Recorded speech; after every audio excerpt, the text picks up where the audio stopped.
Hello and welcome to the One-on-One podcast. If you're enjoying the show, consider signing up for the Patreon. There you get ad-free content, early access, exclusive episodes, and monthly supporter hangouts. You can find it at patreon.com/the Juan-on-Juan podcast. If you don't like the subscription-based models, there are other ways of supporting the show that are linked in the description. Thank you for tuning in and enjoy this episode. They said it was forbidden. They said it was dangerous. They were right. Introducing the Paranoid American Homunculus Owner's Manual. Dive into the arcane, into the hidden corners of the occult. This isn't just a comic. It's a hidden tome of supernatural power. All original artwork illustrating the groundbreaking research of Juan Ayala, one of the only living homunculologists of our time. Learn how to summon your own homunculus, an enigma wrapped in the fabric of reality itself, their power at your fingertips, their existence, your secret.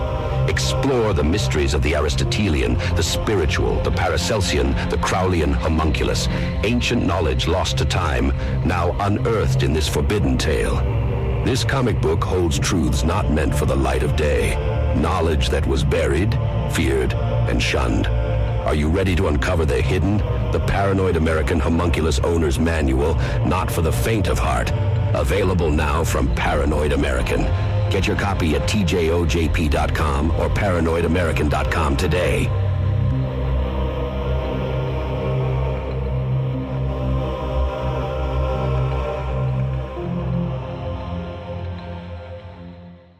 Welcome to the One-on-One podcast with your host, Juan Ayala.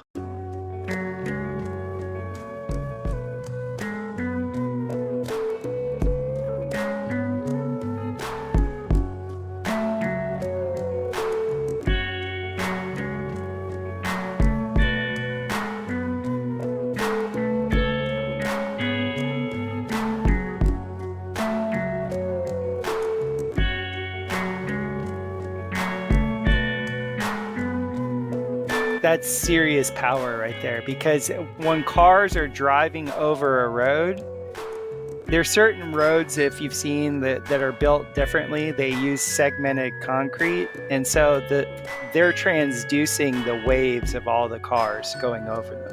If you imagine each tire, there's 4 tires per car, and they're always going over, that's a current of electricity.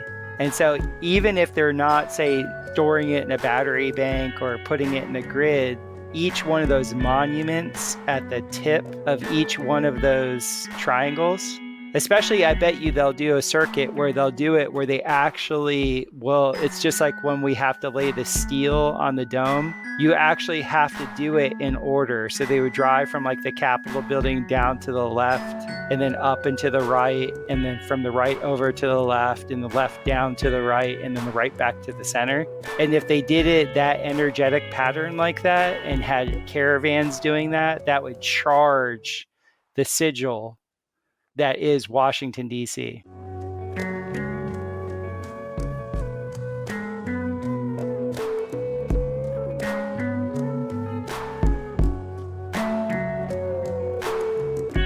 Welcome back to another episode of the One-on-One podcast. Your host, as always, make sure to follow the show on social media at the One-on-One podcast. Website is tjojp.com, patreon.com/the One-on-One podcast, YouTube, TikTok, Twitter, all that stuff. You know where to find it. Links are in the description. And today we have Topher with us. Very interesting individual. I've seen him on Emily Moyer's show. Shout out to Emily. Emily is a friend of the show. We love her. And welcome to the first time, bro. Welcome to the Juan-on-Juan experience. How you doing? I'm glad to connect with another Florida boy. Yeah, Florida man. Yeah. We're strong. We're going strong. Yeah, we are.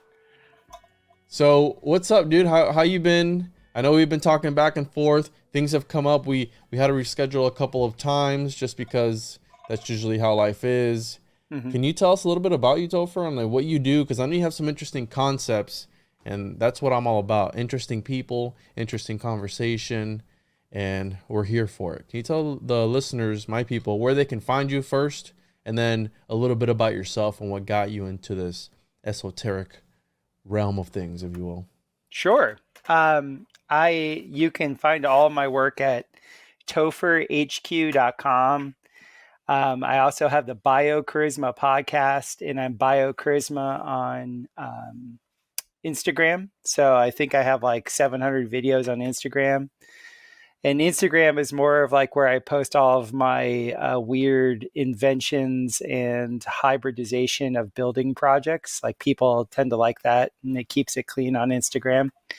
I don't really populate YouTube. I have a YouTube account, but I got kicked off of it way back in the day when I had my original podcast in 2015 and 2016. But I'm essentially right now I'm a builder, but the best way I like to describe myself is I work a lot with my hands, both in sculpting houses and sculpting people. I was trained professionally in bodywork and deep tissue myofascial release, and that's been my longest held profession. And then I was trained in polarity therapy. So those two modalities I still do to this day. So I guess I've been doing that professionally now for 24 years. And when I moved to Central America, I learned a system of building domes called Super Adobe. And I got trained in that. And then a lot of other people wanted me to build for them.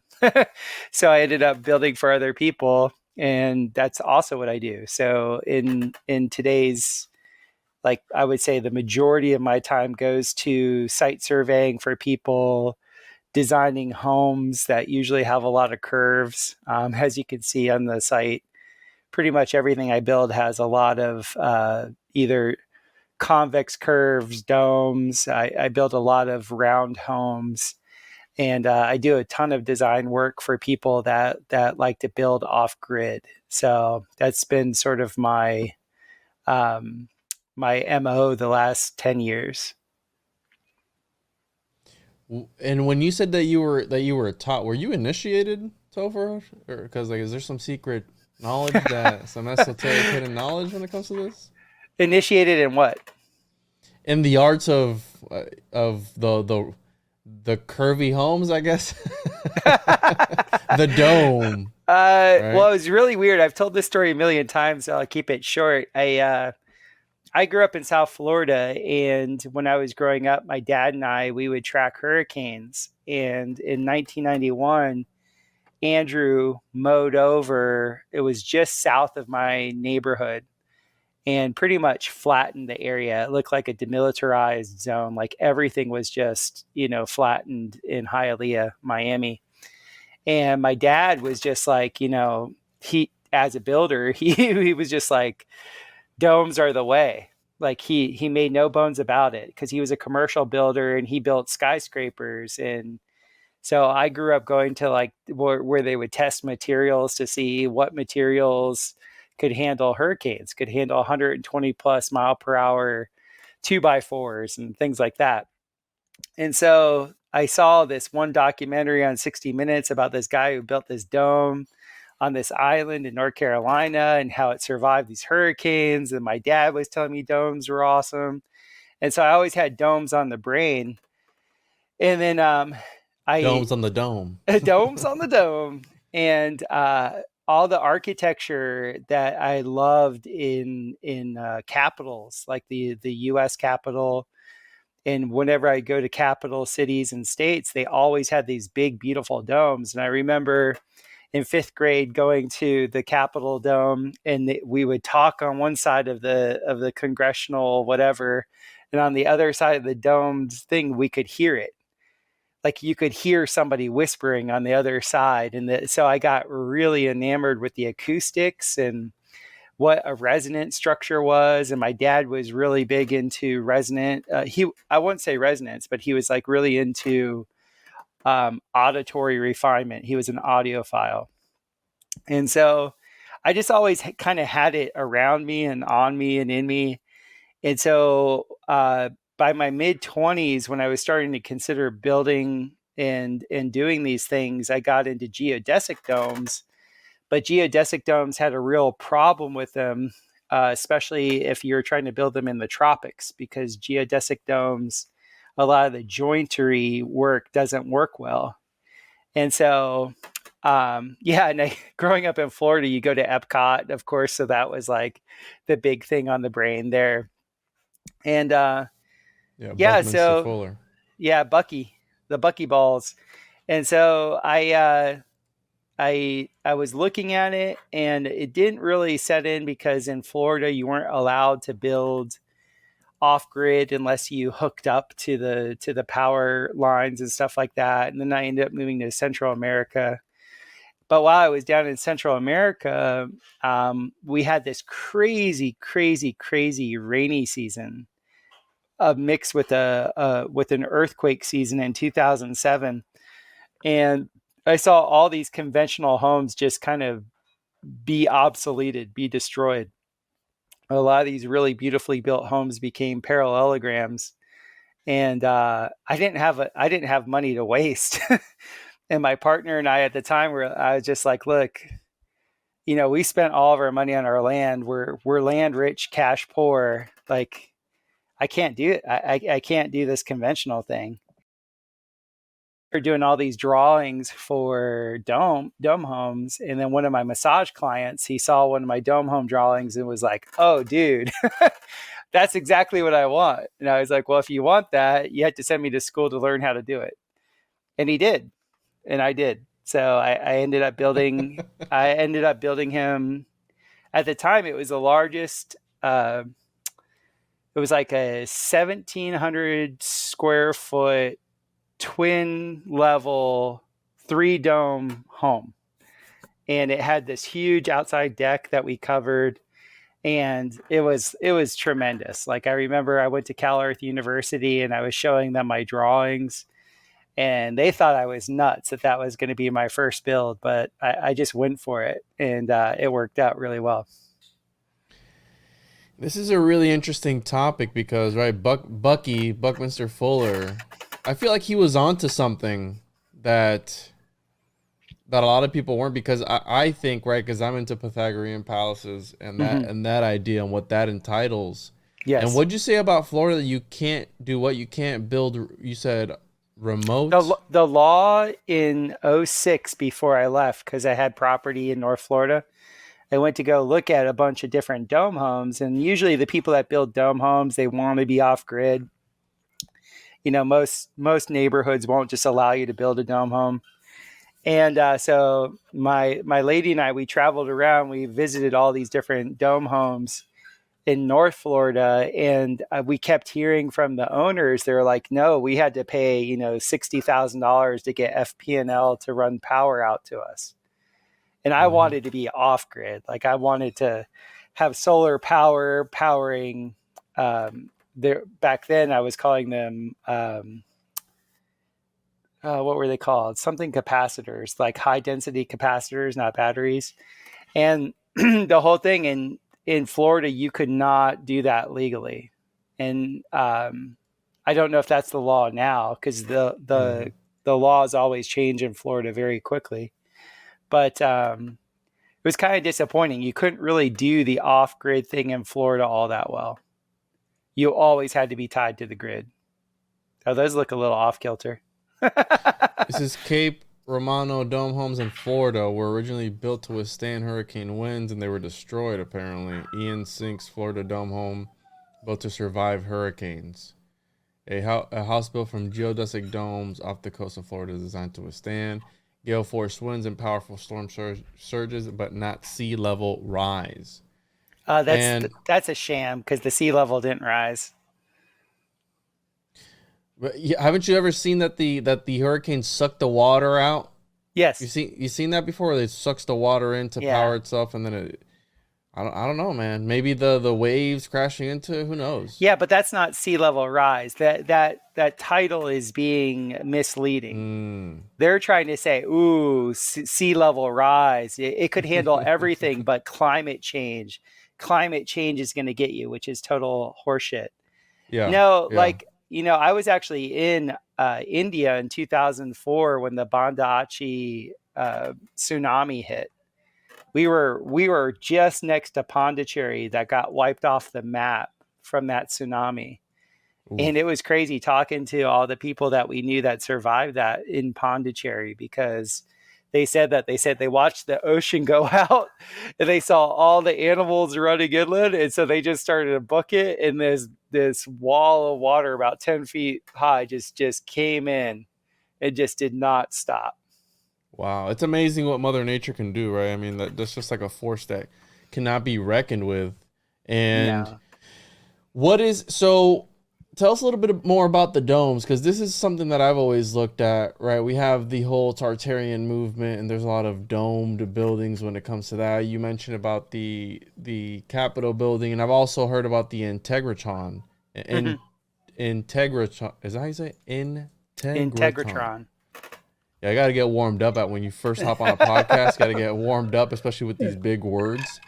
And the guy that was behind that was an interesting guy who had ties to Marjorie Cameron with... Who's Marjorie Cameron? Jack Parsons' second wife. Okay. Well, one thing I think you would get a kick out of is like the Star Dome, which I build now. Whenever you're building a dome and you're underneath the dome as you're building it, it rewires your brain. So all right, so hold on. Okay. Because this is where I wanted to go. Can we find any pictures other than your website of these domes? Yeah. Go to simplydifferently.org. Simplydifferently.org. Okay. And because this is where it gets interesting. The idea that architecture, which is something that's really ignored, has an effect on your psyche, your biology, and everything else. No, it's completely as what Jay Widener talking about. What's his name? The alchemist that says Fulcanelli. That So Fulcanelli's whole thing was, that architecture is frozen music. So it's a frozen vibration. And I'm working with Tanya Harris. She's a woman that mapped 7 of the different cathedrals to find their resonant frequency within them. And the resonant frequency equaled the cymatic pattern of the rose window. Jeez. Okay, so they did this obviously on purpose. I mean, they were matching. It's totally on purpose, because like I was saying, when you're building, like when you're arching and you're arcing things, like why in yoga do you have your whole body always doing some sort of arc one way or another way or another way? In nature, why does nature use nothing but curves? It's because curves are inherently so much stronger than flat planes. If you take a flat plane and you put just a 3-degree curve on it, now it's 6 times as strong. You put a double curve on it, a convex curve, now it's 13 times as strong. You don't ever see you never see leaves that are flat. Just nature doesn't do anything that's flat. Even the whole plane of existence that we're on, that could be called flat from the largest. Are you going to go there? Yeah, of course, from the largest perspective. Because that's actually the middle, that's the plane of inertia. But the whole thing that's going into it is all this curvature of light that's going into it. So when you're actually working on curves above you and below you and beside you, it rewires the synapses in your brain. So this, all these, like you see this Japanese mathematician, he figured out that, okay, these mandalas, these pentagrammal mandalas that in 2 dimensions, all you have to do is bow them and you have a dome. And that's how it came up. Whoa. And as soon as I saw that, because I've been drawing mandalas, because I had lived in ashram and like I was all into meditation and all these things. And I was more the type of person where activity stilled my mind, not stillness stilling my mind. And so drawing and art, I was always into art and my mind would just stop and I would get into a flow. And so I got into mandalas. And then as soon as I saw that I read about the Star Dome, I was like, that solves all the Buckminster Fuller problems with having all these segments in a dome. Because the problem that you have with all these triangles in a buckyball dome is all these little triangles they have too much joinery, and that joinery is static. There is no dynamic tension in it. And as soon as I saw the Japanese Star Dome, I was like, oh my God, this is exactly how they build bridges.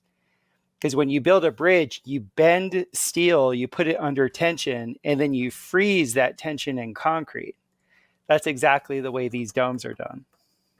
Whoa. And I'm pulling up here some of these mosques, because you just made me think, like, of all these mosques that have this DMT, like, psychedelic, the domes, right? Yeah. These tops. And that's exactly, dude, like, that's exact. You're tripping balls, especially when you're building them, because, you know, most people think when they go into these places, yeah, they're getting a benefit. They're getting a secondary benefit. But the enlightenment happened to the person who was building it. Interesting. So the actual architect doing the actual building, and the builders that were in it, like as you're in it doing it, it literally reshapes all the synapses in your mind. I got, and I'm not saying this to be pompous, I got significantly more intelligent at the more and more domes I built. So what happens after the fact, Topher? What does it lay dormant? Like the tech. So you build the dome, and then you leave. Mm-hmm. Does the dome have anything else? Does it resonate at a certain frequency? Can it still do anything else? It depends on the materials. It depends on the intent that was behind it. Mm-hmm. You know, I'm building domes that are affordable for homes. So I'm not building with huge stone. I'm not doing all these things like some of these mosques. I mean, the amount of mass. There's a rule of thumb that I use when it comes to construction. And it's at the end of the day, mass rules the day. And what I mean by that is the heavier the structure is, the more of a effect on its environment it will have. So there's a reason why all these mosques and these cathedrals were built with stone, is because that stone is heavy. Mm-hmm. And the arches and the domes, they can handle all the weight. They displace the weight perfectly. So the weight becomes a non-issue. But the mass then of that building is so significant that whatever vibration it's holding, it's like a baseline throughout the land. The heavier it is, it's like pushing down on the ground. And a lot of these buildings are piezoelectric.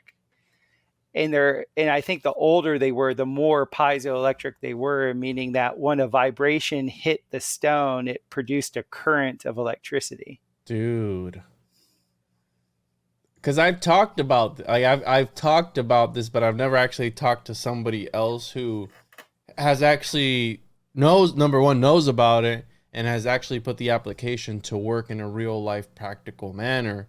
And when you tell people that during the Renaissance era, these architects literally were the demiurges of these buildings, and they refer to them as their homunculus. I mean, that's not a conspiracy. That's an actual term that they use, homunculus, because it was a living body. It was something that they were transmuting into this reality through ideas. So it exists in the ether. It's passed to the mind, which they refer to it as a fetus.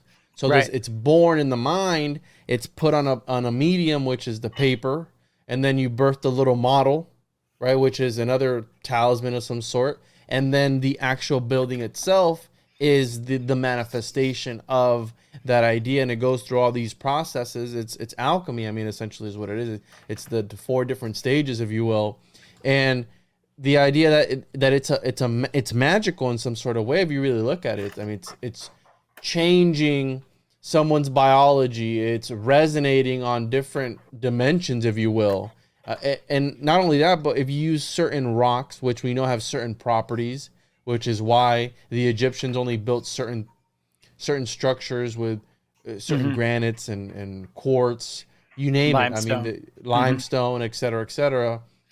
Each one would have their individual characteristics that would resonate, and they would have their own effect. So maybe this type of rock was better for worship, right? For Right. worship, for places of worship, for Hmm. deity, etc.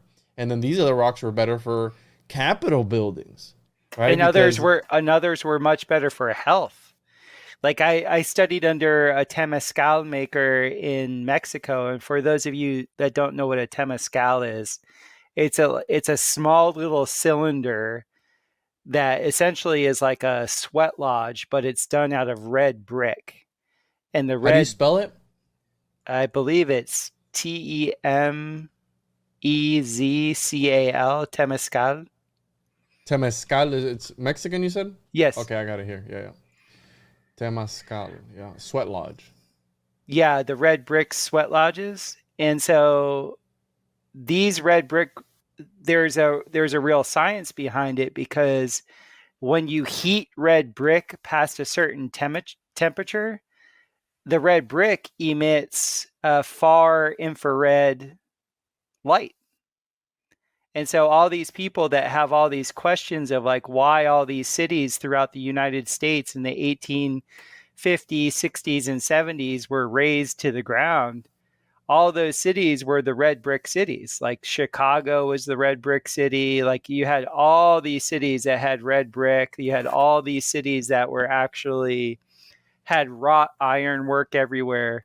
And I think there was this whole technology all around the world where they were using red brick and they were using limestone both to transduce the different energy, whether it was an electrical energy, whether it was an actual sound energy that was being introduced, or whether it was water flowing.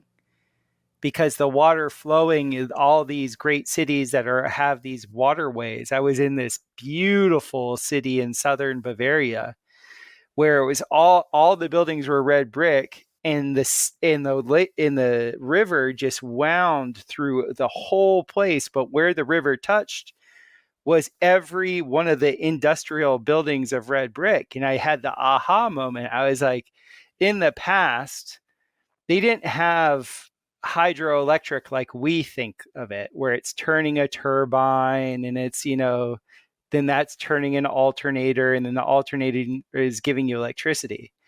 They had a different technology with the water that was running under the cathedrals, the water that was running by these red brick buildings, even the Nile that was passing the Giza Plateau. That water creates a vibration. That vibration then was transduced by the actual geological material that they were putting into these buildings. And then that geological material would then give a resonant I won't say a resonant projection because it doesn't need to be resonant. It would harness that sound of the water, the movement of the water, into an actual current that could be used for work. Whoa, dude, you're blowing my mind right now. This is crazy. I find this so fascinating because now things are starting to fall in line. That's why at the bottom of the pyramid, I mean, even Nikola Tesla knew this because he had water underneath his tower. Yeah. And obviously there was a perversion at one point in time where brutalism was introduced to My dad told me about that at Florida State University. He was an architect and he went to architecture school there. And he said when they introduced Bauhaus, the whole Bauhaus architecture, where everything was square, everything was just this total. Everything was a cube. Everything was the Borg, essentially.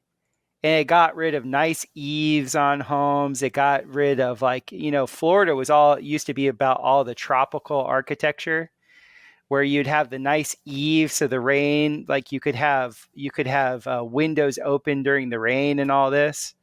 It was much more of a Mediterranean style, and then you always had your homes lifted off the ground so air could come underneath, and then underneath the eaves, and you always had cupolas.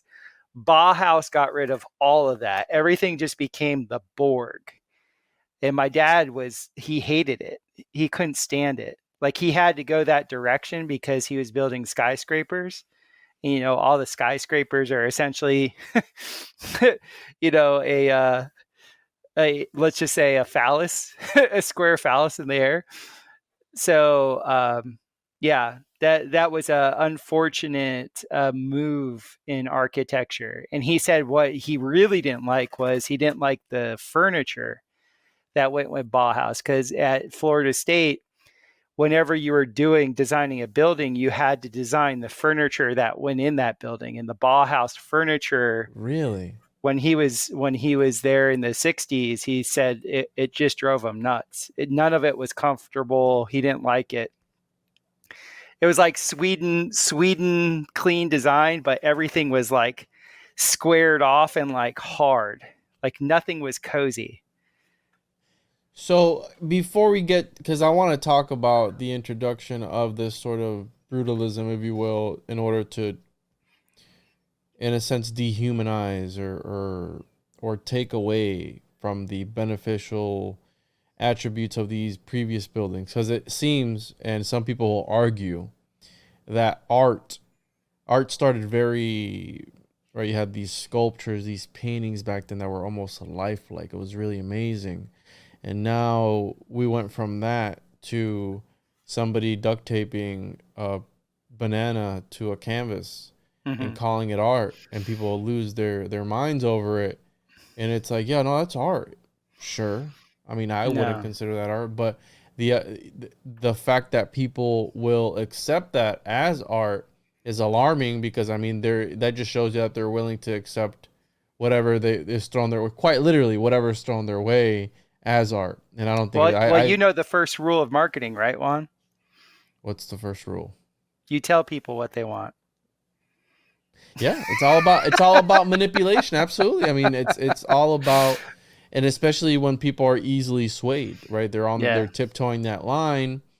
And I mean, our phones have gotten good enough at predicting our behavior. Some people say that they're listening to us. I think it's a little bit of both. I think that they're listening in and kind of predicting our behavior, and that's why you get these targeted ads on your phone and on your social media. And I think that's what they're doing, just harvesting data. Data is a hot commodity nowadays. But before we get too far, because I want to talk about that, about why they would take away this beautiful architecture and then pervert it, pretty much. Well, it's really simple, my friend. When you take inspiration away from people, they become very predictable.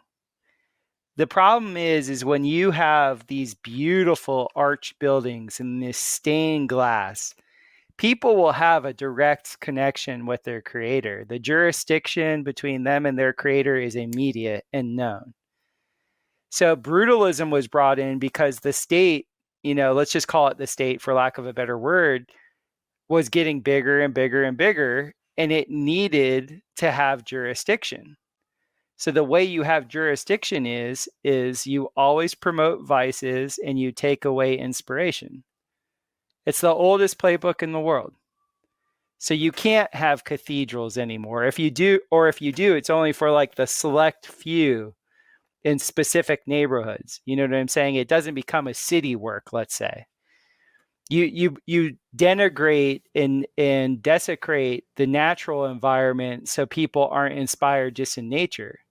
Like you do all these things so that the generation after generation after generation is more dependent on Big Brother, on the state. It's really that simple. It was a social engineering movement, and it was known since the late 1800s. The idea that they could quite literally be using our homes to suppress our own consciousness, not only on a psychological level, but a biological level, whatever, you name it. To some people, would be ludicrous, right? Like, oh, you can't do that. Well, you're talking about how your dad, they made him design the furniture that he was putting into these buildings. And we know that they make him read Vitruvius's books on architecture. When you go to architecture, Vitruvius talked about how certain spaces were meant for certain things, certain activities. Now, take that and you invert it, you pervert it. You feng shui, I believe in feng shui, bro, where Yeah. the alignment of everything is done because of these currents. I mean, these currents of energy. It's a form of geomancy. Without a And doubt. you know what I mean? Like, all this plays a role, and people, oh, it's just woo woo. No, dude. When I'll go from podcasting here in my studio, I guess, to podcasting somewhere on the road, I have no problems with doing that. But I'll tell you right now, I'm thrown off. You know what I'm saying? And it looks like I have a lot of garbage in my background, but it's part of my feng shui. It's part of the look. It's my cabinet of curiosities, right? It's my microcosm. I of feel the macro. comfortable with Nicolas Cage staring at me, man. I just Who doesn't, right? right? I'm just like, hey, Nick Cage, he's there. He's amazing. Yeah, Yeah. absolutely. So, and this is my think area, and I'm already used to it. But a lot of people won't believe in. They're like, oh, that's just BS. It's not true. But I believe that these elites tap into this. It's a sort of technology, and you blew my mind with the resonance of the architecture and the windows would match up. We know cymatics is a real thing. Now, we know that if we follow Fulcanelli's ideology, and even the Greeks, you said that it was a music frozen, right? Is that what you call it? Sound frozen. Well, the Greeks looked at buildings as algorithms incarnated. Okay, there was an algorithmic mathematical thing to them that was Right. in the actual manifestation of it. And if we are to believe Fulcanelli, and that people were having experiences in these buildings, like supernatural experiences, epiphanies, that were quite literally changing and warping them. But we also have to keep in mind that it was meant for the lower peasant class that didn't understand that. So, and a lot of things are clicking with me now talking to you about all this, because it made sense of what in the Pythagorean Palace book, what he was talking about there's parts in that book where it's a book on architecture, but then there'll be parts in it where it reads like a grimoire almost. So like, well, only the initiate knows where this occulted scaffolding is, or only the initiate knows where these hidden spaces within these buildings are. Almost like, what do you hint like interdimensional architecture that you're able to step out like somewhere? Is it like an actual hidden corridor in the building? But he made it seem more metaphysical.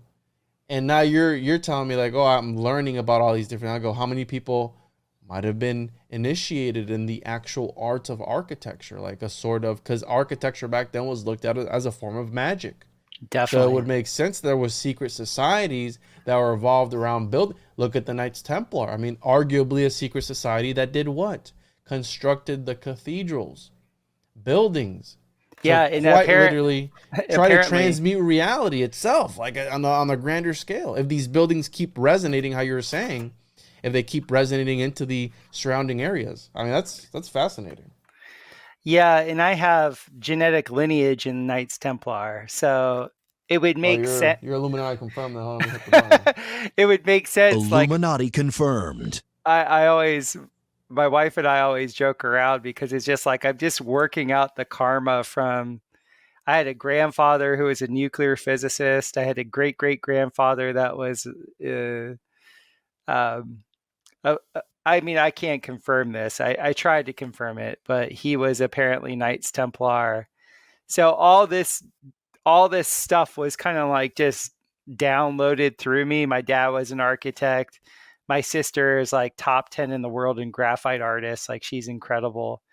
So it's obviously something within the family line. And I understand it very easily. I understand it much easier than a lot of things that a lot of people find very easy. Like, I'm kind of a retard with like clerical stuff. But you give me arches and flying buttresses and, and like you're saying, what do you actually need to build to be able to build that? Like that type of stuff, that gets me very excited. So we have here, we have the pentagram, right? The 5-pointed star, and which I've encodes never, phi. So yeah. this is, I've given lots of presentations on the golden ratio. And so the pentagram is in a very, very strong resonant structure. It's in phyllotaxis. It's almost in, like, I think it's in over 80% of all phyllotaxis, which is just how plants grow in nature. And it's because there's a very specific way you can draw a spiral with the pentagram that is shown in almost everything that grows naturally, including the human body, the way the human body grows. So the great way of saying this is that this particular dome, as soon as I saw it, was like, I thought of the Vitruvian Man, and Mm-hmm. Leonardo da Vinci was very big about phi and the golden ratio and the ratio of the body and what that actually does in the perfect being with proportion, and putting that into a curve, putting that into a bubble, into a double convex curve, like, it does do something to the consciousness. Like, if you go back to my website, Topher HQ, there's an inside picture of one of the bedrooms of a stardome, and when you're in that room, it changes your consciousness. Do you know exactly where it's at? The teepee, is that the one you're talking about? It was like teepee, yurt, No, I basic said on dome. Topher HQ on Oh, my website. there you go. You said where the Techo Dome? I forget under which page it is. We can search through it. So you see that where it says coral domes? You see that photo right there? If you do read more, like, that's the inside of one of these domes. Okay, so it's actually on a different page. I'm sorry, I don't know my website all that well. No, it's all good. Maybe it's under Tico Dome. I don't know. This is Techo Dome here. Then it's under podcast, I guess. I don't know why it'd be under there. Oh, it's not. It's not under podcast. Yeah, it's your boy. Is it under home? Interesting. They don't want us to know where it's at. You just were on it before. You showed it earlier. I did? Yeah. Maybe it's on yeah, one? you showed it was the perfect picture of it. But anyway, that when you're in that and your mind can't make sense of it, because most minds have been conditioned to see, especially if it's in a solid structure, to see all these rectilinear lines. Like, you can see behind me all these rectilinear lines. Everything is, an angle of sorrow one way or another. Mm-hmm. But when you get into something that's all curved yet it's solid, to your being, to your well-being. And that's why, again, I always talk about John Dee studying mathematics and my thesis, right? Like, the reason the Matrix picked these numbers and glyphs and stuff falling, I think that reality itself consists of what is referred to as, there's a few different phenomenon that people experience, because you're talking about certain people are able to pick up on it depending on perhaps their bloodline. Maybe this is why these elites. I'm gonna give an example. The Habsburgs, they lived at the Escorial, which is another sort of Pythagorean palace that was supposedly modeled after the Temple of Solomon. They're all buried there. They all lived there, right? Rudolph II lived there, and I think it's something how you're talking about. They enter these places and they live there a certain part of their life to restructure quite literally their neurons and their DNA and all these things to further maybe dilute more their lineage, because I mean they were pretty much interbred to hell, right, with deformities and everything. So who knows if that is attributing to that as well. Obviously the incest doesn't help, marrying in the same bloodline doesn't help as well. But this idea that, because the pentagram, I don't know if you follow Vincent Bridges' work. Obviously he's passed away, but there's obviously been a perversion of this symbol. It's associated with witchcraft and Satanism and Wicca and all these different things, and I think it's for a reason. Right. Because how you brought it up here, and Vincent Bridges talks about how the pentagram, and I'll pull it up here, the pentagram is a sort of technology. Mm-hmm. And I forget what he calls it, but he did a presentation on it that really blew my mind. He calls it the pentatop, and he does a whole thing on it. It's a YouTube video, but anyways, he breaks it down as to this YouTube video. He breaks it down as to how this symbol resonates like in reality itself, and it helps the magician manifest things quicker. Definitely. And so you're telling me that you know, when you first saw this, you pretty much incorporated into the actual structure itself. And then the idea that these mandalas were just overlaid in domes to, again, transport the consciousness, which that's what a mandala does. Dude, I mean, that's crazy. Because think about what this is doing at the Capitol building or different places. Not and only without a doubt, like this particular way of building the dome with the pentagram slash pentagon, you know, I had studied sacred geometry through a couple of people that I thought were pretty hokey. They always like gave a good sales spiel, but never came with the juice. So I had been looking at sacred geometry, and then I had a bunch of friends that taught me how to actually divine, like water divine properties, and I could feel ley lines. I could feel dragon paths. And it was one of these things where it all kind of culminated in this. As soon as I saw how these star domes were being made, I knew intuitively that that was the evolution for me. That was the way I was going to go. Because the conical domes that I was building with the super adobe, they were cool, but they weren't really appropriate for the tropics.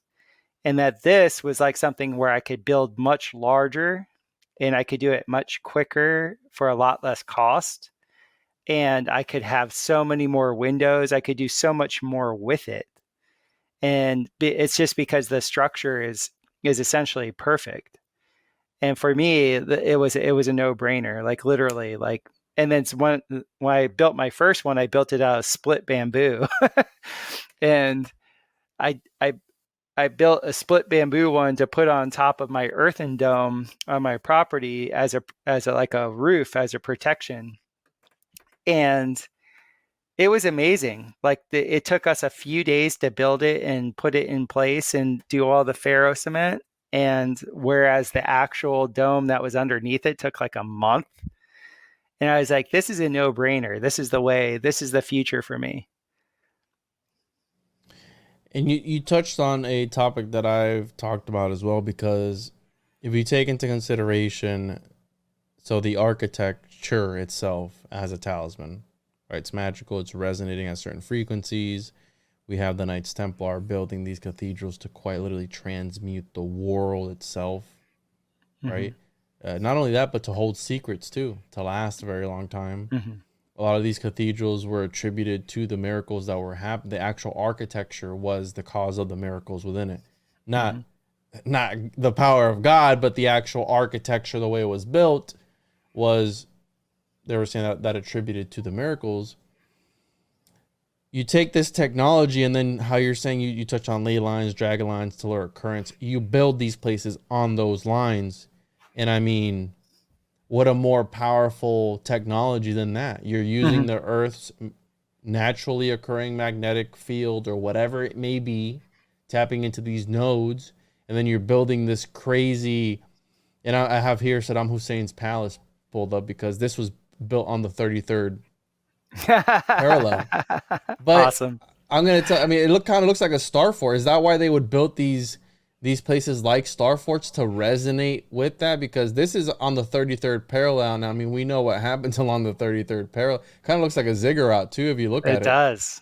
So Yeah, man. I mean, I think the elites use this technology, and I talk about it all the time, but I didn't really know how else to put it. And you've opened up new frontiers for me when I go to talk about this. Because again, this is what the Pythagorean Palace concept is. Not only that, I mean, don't even think about it in the sense of there's the dome right there. Don't even think about in the sense of just the architecture. No, no, no. Extrapolate it out. Cities. Entire cities can be built to certain to house certain frequencies. So the idea that they could suppress you by just the city that you live, you think Washington D.C. is laid out the way it is just because? It's a huge No. pentagram too. Really? Yeah. I've seen I watched this documentary. It's like 50 parts. It used to be on YouTube. It was called Hidden in Plain Sight. I've seen it, yeah. Yeah, there it is. The roads in Washington, D.C. Okay, so we have the White House up here. We have something else back here. But you see, when I see stuff like this, bro, you could easily make that work. I guess you got the circles here. Never mind. No, that's serious power right there. Because when cars are driving over a road, there's certain roads, if you've seen that are built differently, they use segmented concrete, and so they're transducing the waves of all the cars going over them.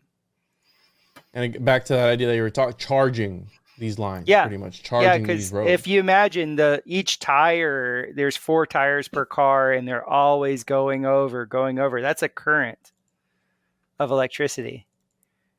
And so even if they're not, say, storing it in a battery bank or putting it in the grid, each one of those monuments at the tip of each one of those, triangles, especially, I bet you they'll do a circuit where they'll do it where they actually it's just like when we have to lay the steel on the dome, you actually have to do it in order. So they would drive from like the Capitol building down to the left, and then up and to the right, and then from the right over to the left, and the left down to the right, and then the right back to the center.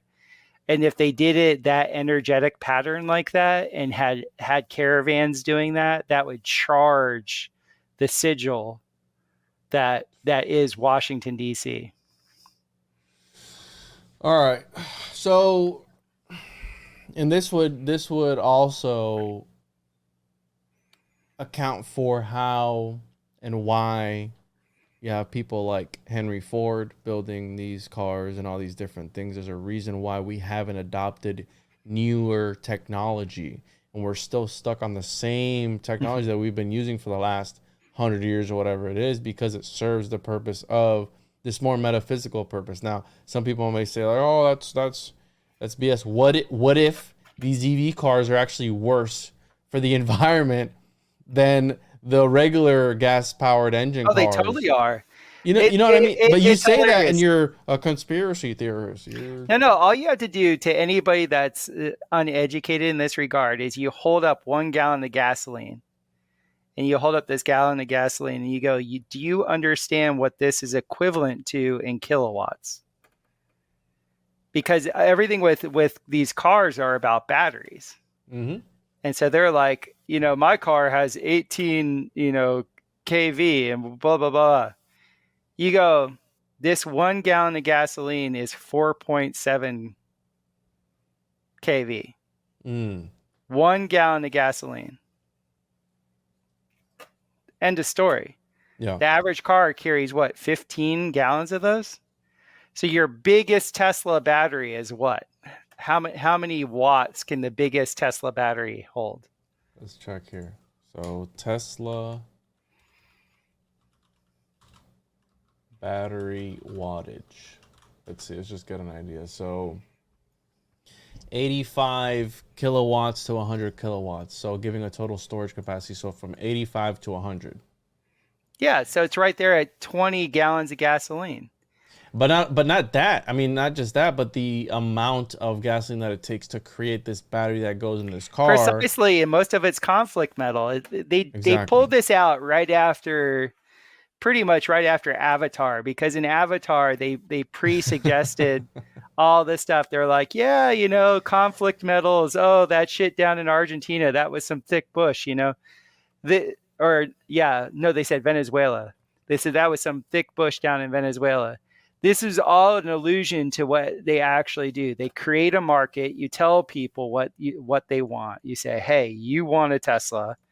Tesla has never turned a profit. If it wasn't subsidized by the U.S. government, it would have never turned a profit. Yeah, he got Like saved people, real big. But I mean, these are puppets that are put in these positions. That's why I laugh at people who they tell, oh, Elon Musk is the good guy. Trump is the good guy. I'm like, bro, they don't care about you, dude. They don't even know who you are, and you're here defending them. Like, what are you doing? You know what I mean? Like this I laugh at those people in the community who defend these elitist puppets. Because I was there too, man. I mean, I thought Elon was one of the good guys too. But then when you start to realize, like how William Shakespeare said, the world's a stage, and every man and woman has their entrances and exits, right? I mean, you're put here. You're not part of the people in the production of it. You're just one of the actors.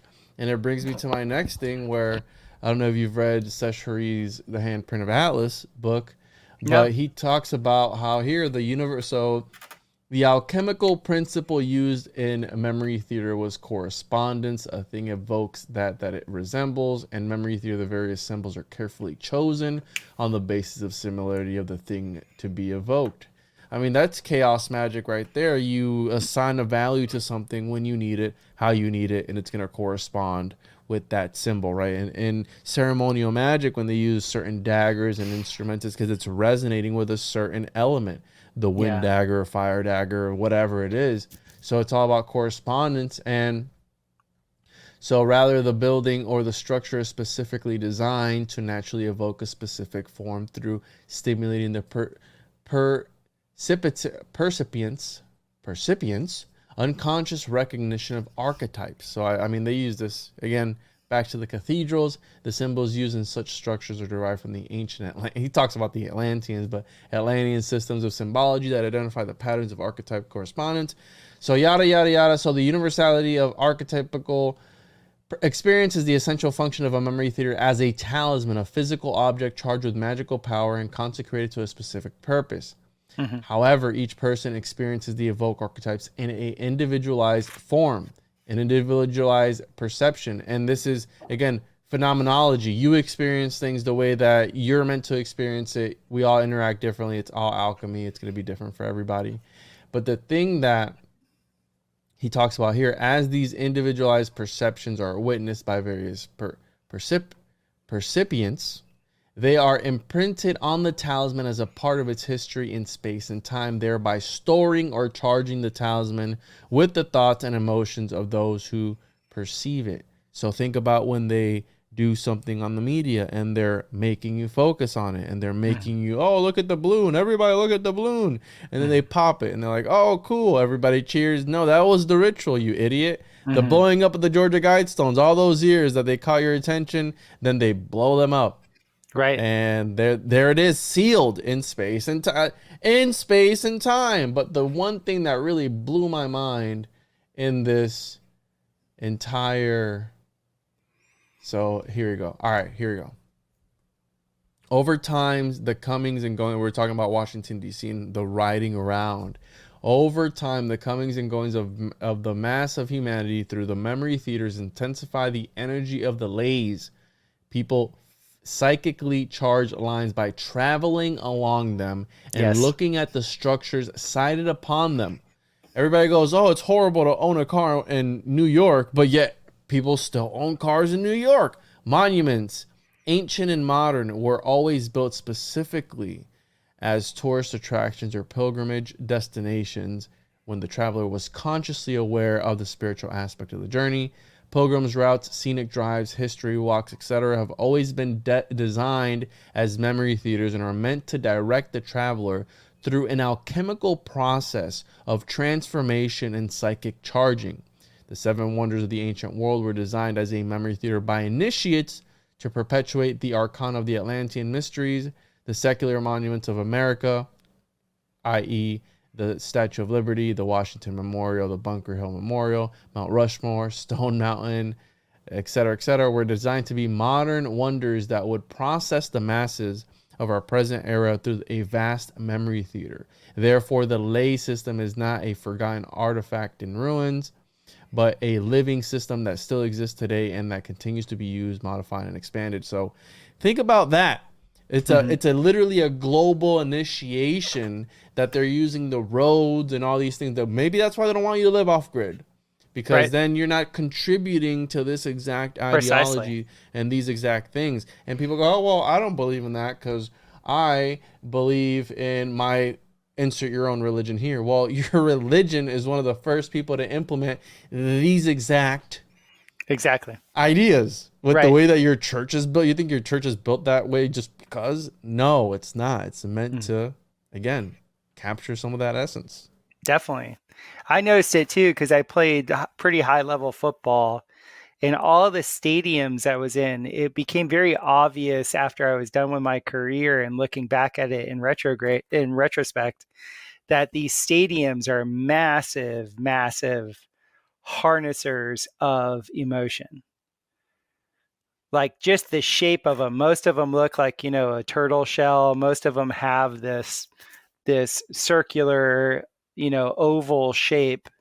And from the sky, most of them look like an eye. And then I was listening to the owner of the Dallas Cowboys, Jerry Jones, describe when they were building their new stadium in Fort Worth like 7-8 years ago, before they opened it. And he said, like, verbatim, he was like, I want this to evoke the emotion that was in the.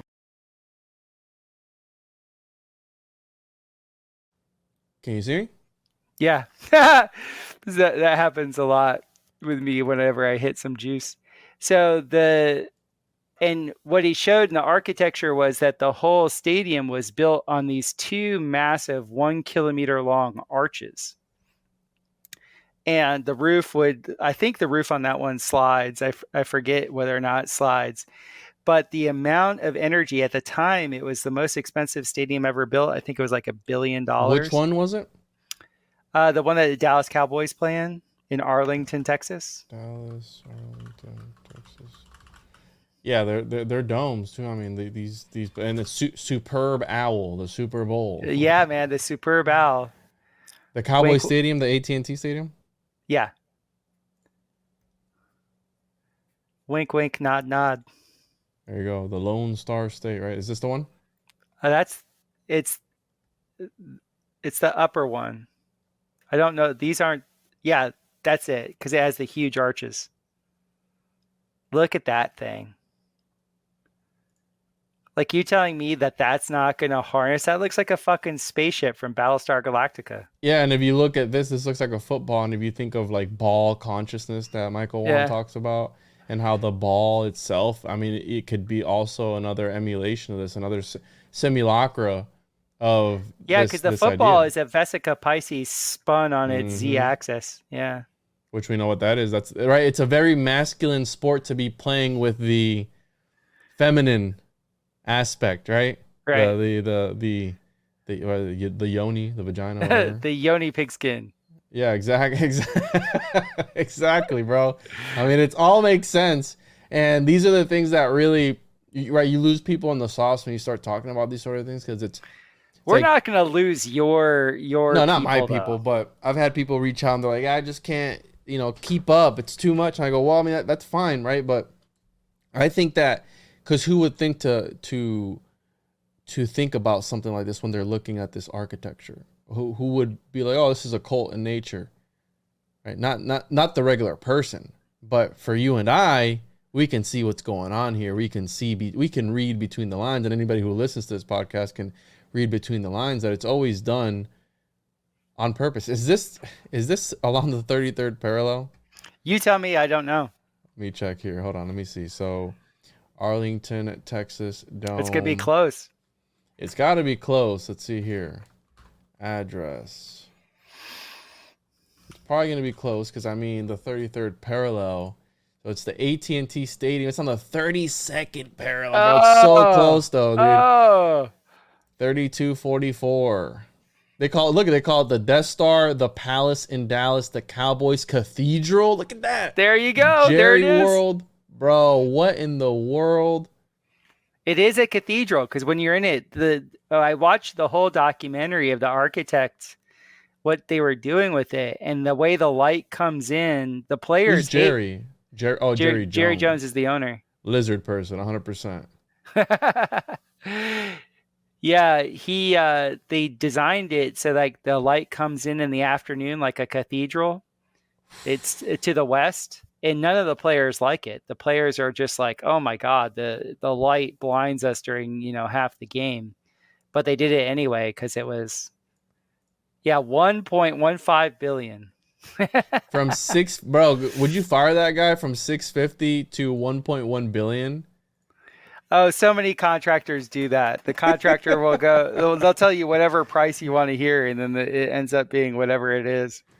The city of Arlington provided over 325 million, including interest and bonds, as funding, and Jones covered any cost overruns. He footed the rest of the bill. Also, the NFL. What does this guy even do? He's a philanthropist. Oh, that's witchcraft right there. Philanthropy. Wow, he's old. 1942. Yeah, JWJ. Okay, Gerald Wayne Jones, American billionaire businessman who has been the owner, the president and general, Dallas Cowboys. Interesting. This guy's 80 years old, and okay, definitely shady character. Is this the one were you watching it on HBO? The documentary that you were talking about? I don't remember. It was so long ago. Probably. Dude, this is so trippy. So they literally call it the cathedral. That's really amazing. Like, look at that thing.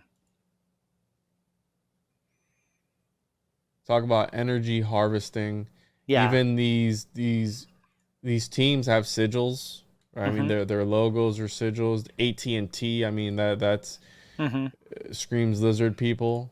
One of the biggest. They do these ceremonies inside this. I mean, they're charging it every single time. And then you worship the sun, right? When they open up the the top of it. That's a great way of saying it. It all goes back to sun worship in some way or form. You have the lone star in this, the 5-pointed star, bro. There it is.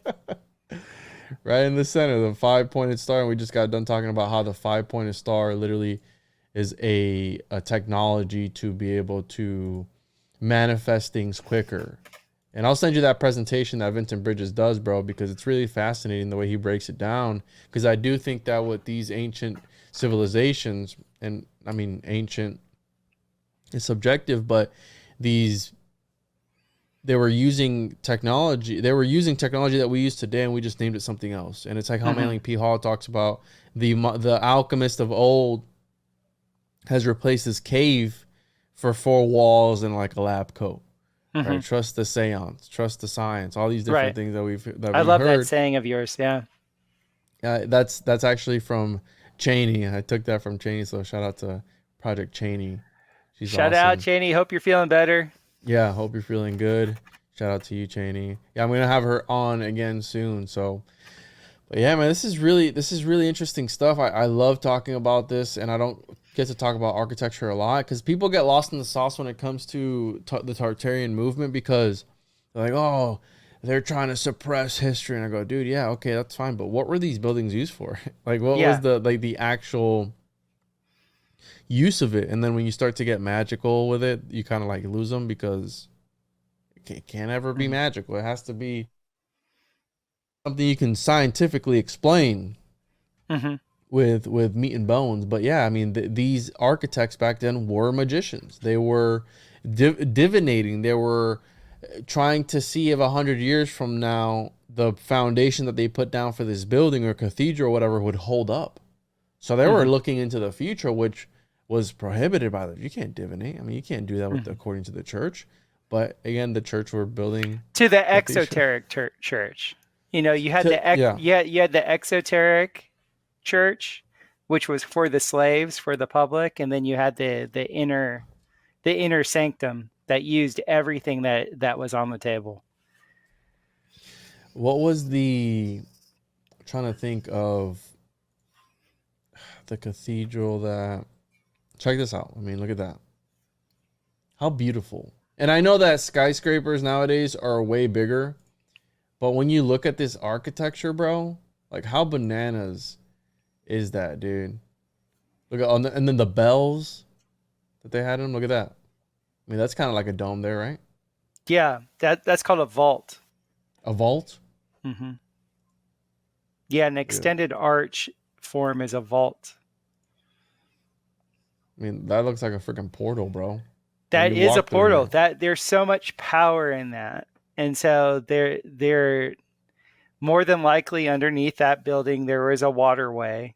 Yes. You know, every cathedral I went to in Europe, and I only went to like 6 of them, they all had waterways either near them or under them. So a flying buttress, what is that? A flying buttress is where you have a wall support. So you have so because of the weight of the building, of its masonry, you need to have a lateral wall support that goes out to the sides. And when they would put arches in those lateral supports, they were called a flying buttress because they were essentially hollow. Interesting. Yeah, I mean, come on, dude. The amount of power that could harness, especially when the organs were playing. And if you think of that, right, like the organ, right, think about that organ. You have the organ inside the cathedral. I mean, they literally, I've seen pictures in the Pythagorean Palace book. There's pictures of they believe that Colossus were, you know, they would overlay like a huge man on the inside of these things, and that's how they were designed. And the way it's laid out in the ratios of a man laid down, right, on the cross.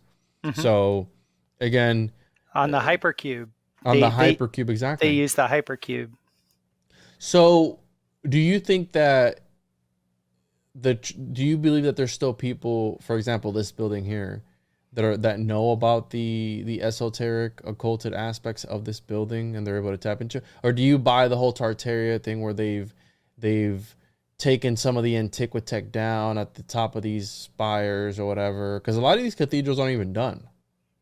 I look at it as both. You know, it all depends. The people at the top of the food pyramid, let's say, there are dentist snakes that eat each other. And so it's not like you have one unified, you know, thing in James Bond. What do they call it? Hydra. And Hydra has this one unified view. The Illuminati. Like, you do have factions that don't like each other. You have psychopaths that run multi-trillion-dollar organizations that, you know, they kind of take each other out all the time. I mean, that's the reason why a lot of us are still around. But everything can be known. I'm not one of these people that thinks like, oh my God, it's all lost. I actually think the exact opposite. Because all the smartest people I've ever met in my life, they don't just come out and tell you what they know. In fact, now I'm turning into a crotchety old man, like, I don't just give my knowledge to people willy-nilly.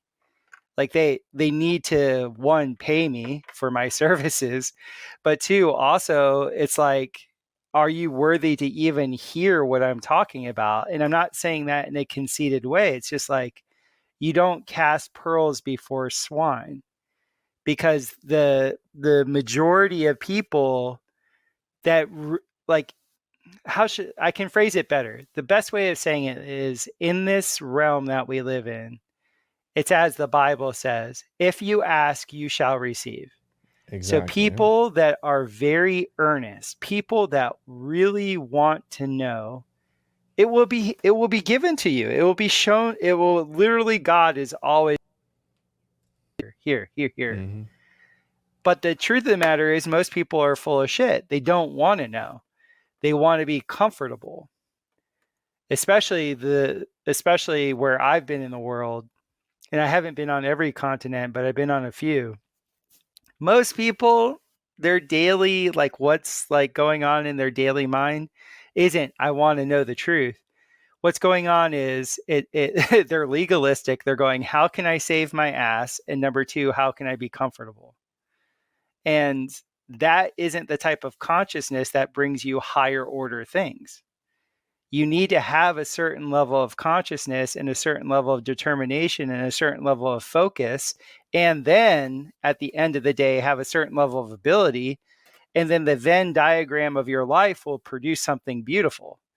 But most people, they talk a good game. They're like, yeah, I want to know the truth. But then they hear something a little bit uncomfortable and it doesn't match their worldview. And then they're out. They're out. Yeah. Yeah. Like I've literally had people that they've known me for years and I'll start telling them something. They're like, I can't go there. I've had people literally just glitch out. What do you mean Trump is the real Messiah? What? No. Or the opposite. No, Trump's not the real Messiah. No, that can't be. Because QAnon, they glitch out. They really glitch. And it's because a lot of people are entrained, a lot of the new digital technology entrains people. Mm-hmm. So I have compassion for them. So it's just one of those things. In my subjective experience in this realm is that if I'm earnest about something, God has always provided. There's never been a moment that I haven't been provided for. If I'm not earnest, if it's just like this waning little or this little like, tickle, I get a tickle's worth. Mm-hmm. But like if I really want it, if I really am like, this has to happen, it happens. Yeah, I've always been one, asking you shall receive, and right. I mean, the rest falls into place. And man, I agree with you absolutely.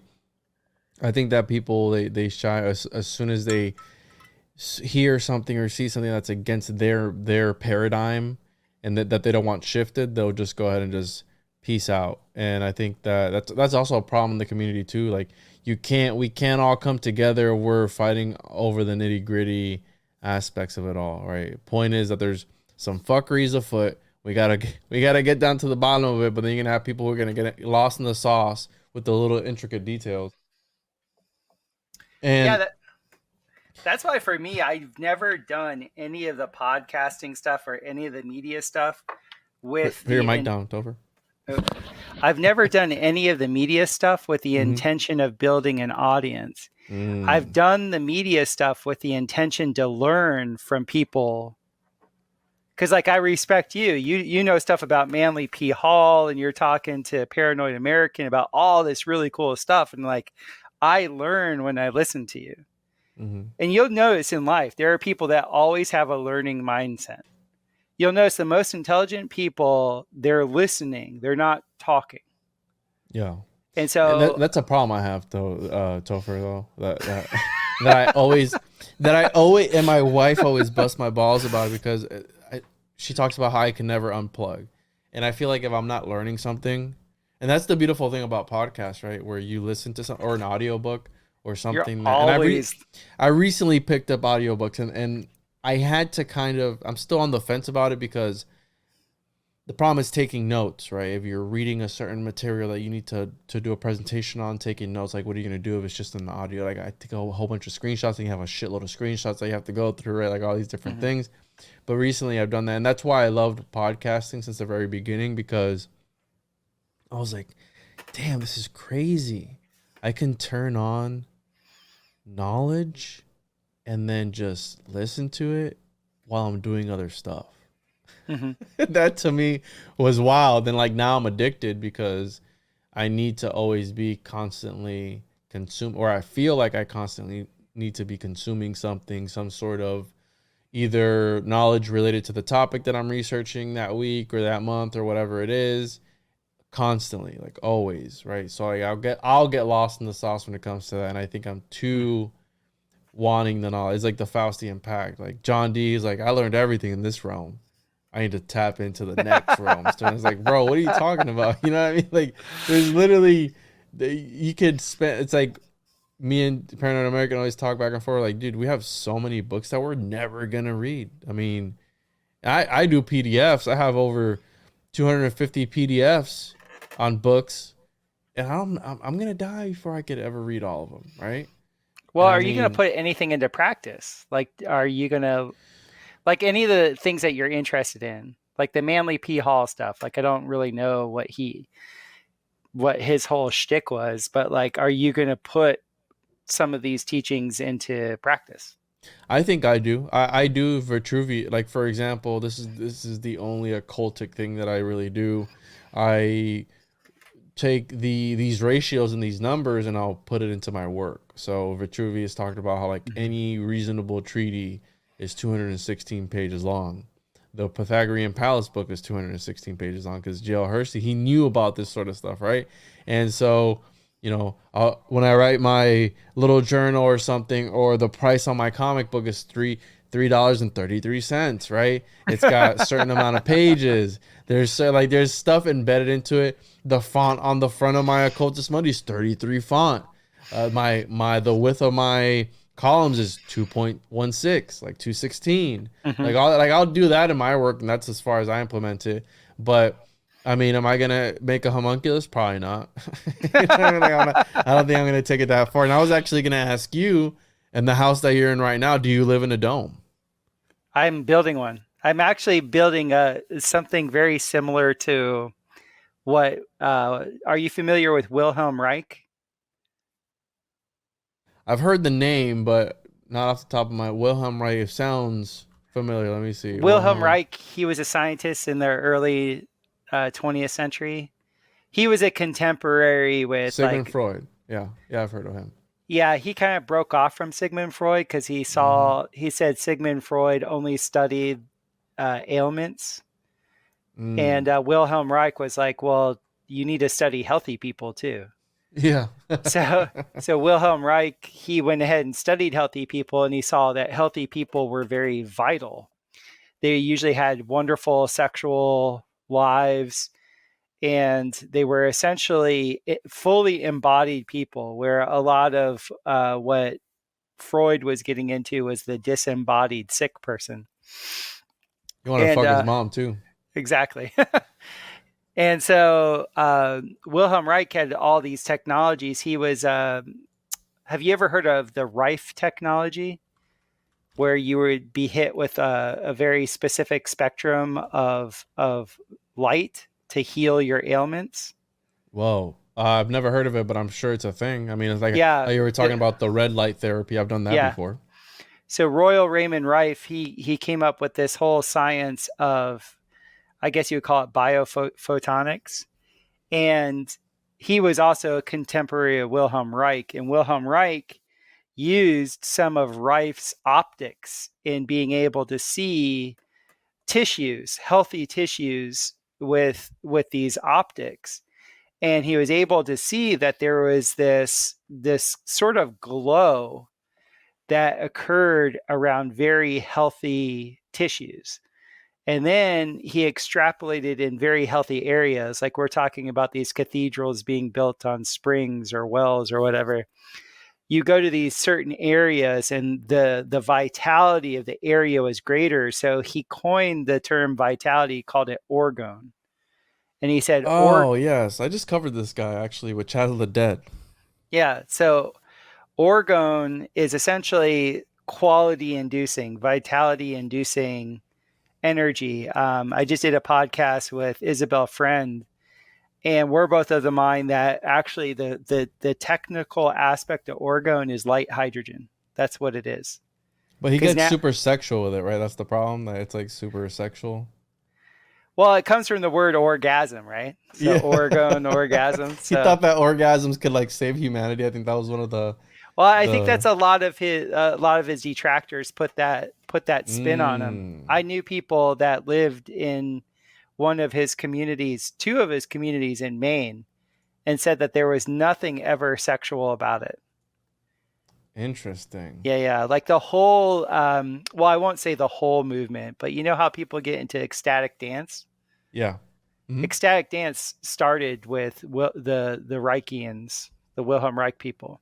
Really? And this is the guy that built that gun to shoot it at UFOs, right? Right. Well, he actually did it with a cloud buster. So he made this thing, and he saw, because back then there was weather modification. Mm-hmm. So he built this machine to essentially get rid of smog around him.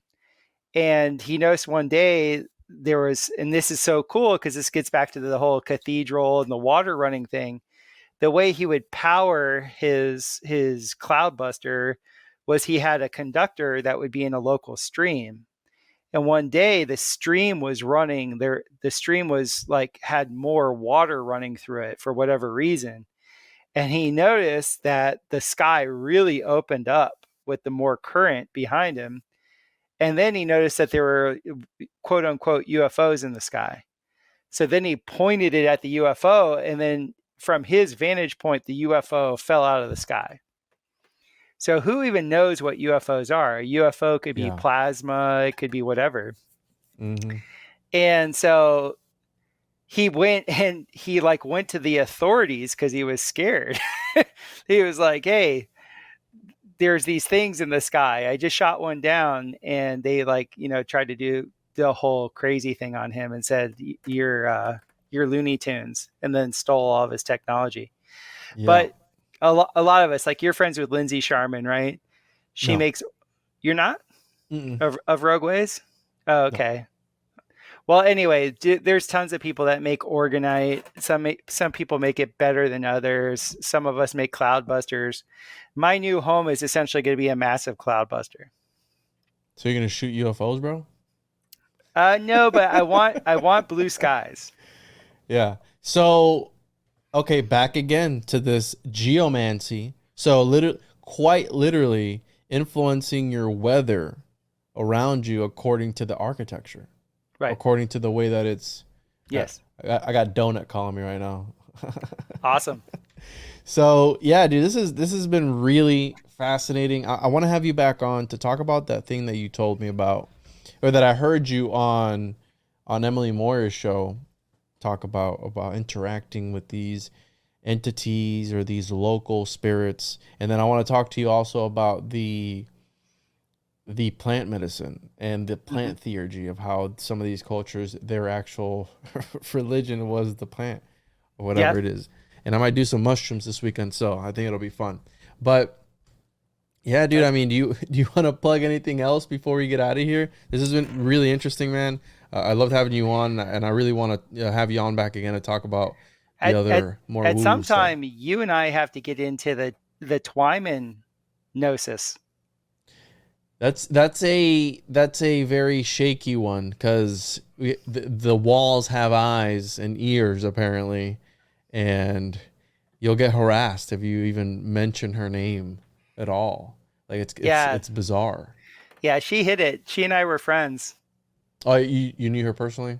Yeah. Because I'm buddies with SB. Shout out to SB Alger, and he's a great guy. And I also talk to Alex every now and again.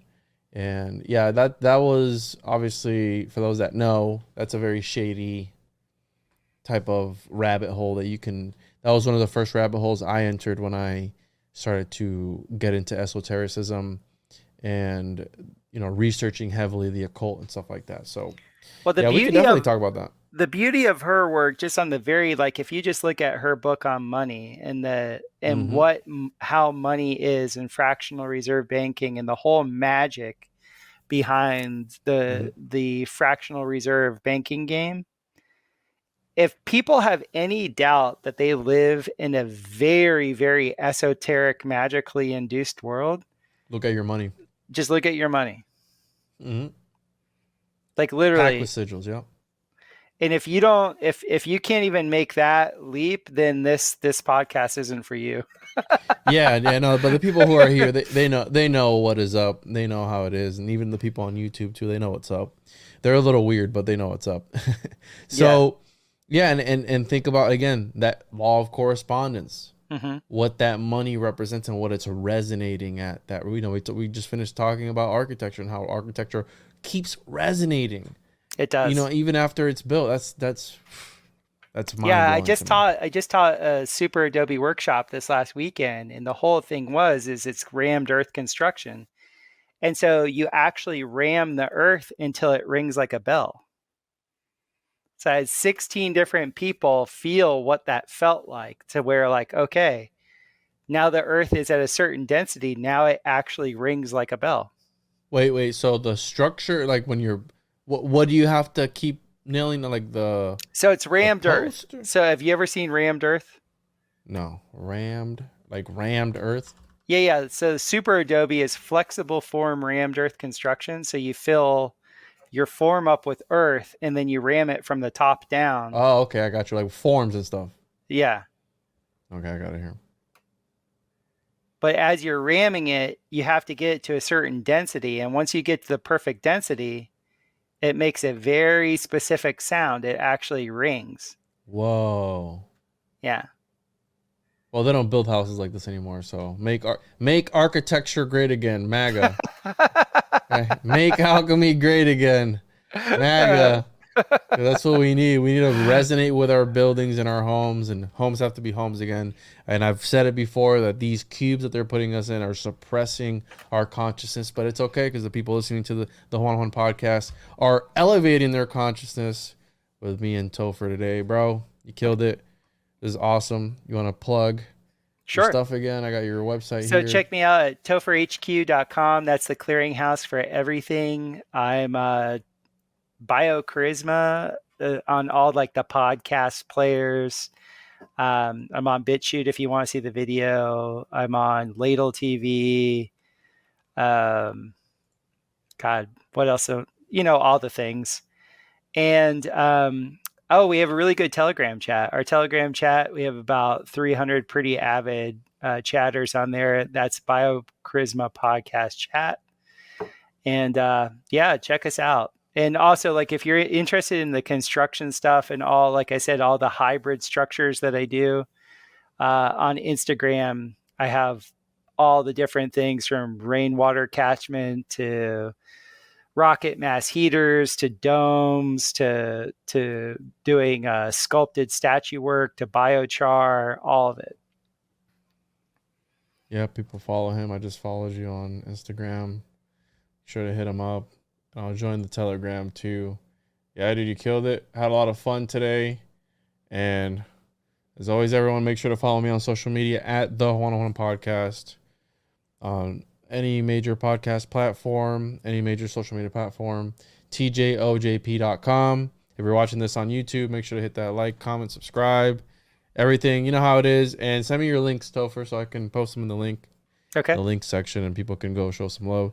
Appreciate everybody. And as always, see you on the other side. Bye-bye now.